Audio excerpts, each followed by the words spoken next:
Martin Luther King deserves to be in the Hall of Fame because of how important he was to the desegregation of African Americans. Not only did MLK want equality for African Americans, King wanted equality for everyone.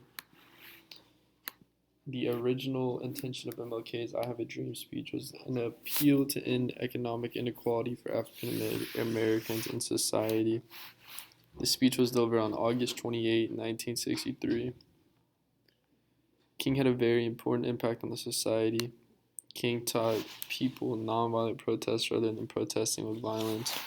King taught African Americans to stand up for their rights, to take action.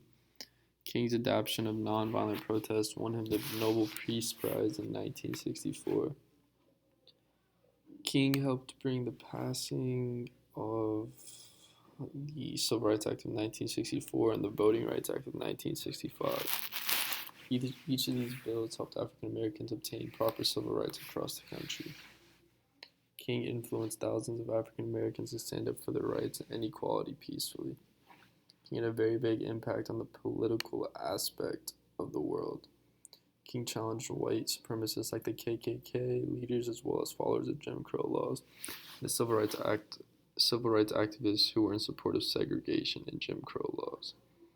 King challenged this group of people by movements such as the 1963 March on Washington.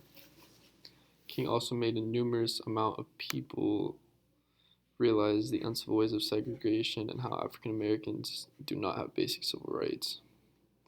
Martin Luther King influenced multiple cultures to stick up for their basic civil rights and fight for equality for everyone. In the 1950s and 60s, women were fighting for their equal rights. MLK inspired women to peacefully protest for their rights. In 1963, women's voices were finally heard as the Equal Pay Act of 1963 came into effect. This act prohibits the sex-based wage discrimination between men and women in their same establishment that require the same skills. MLK was one of the most important social rights activists for the civil rights movement. He deserves to be respected and deserves to be in the Hall of Fame.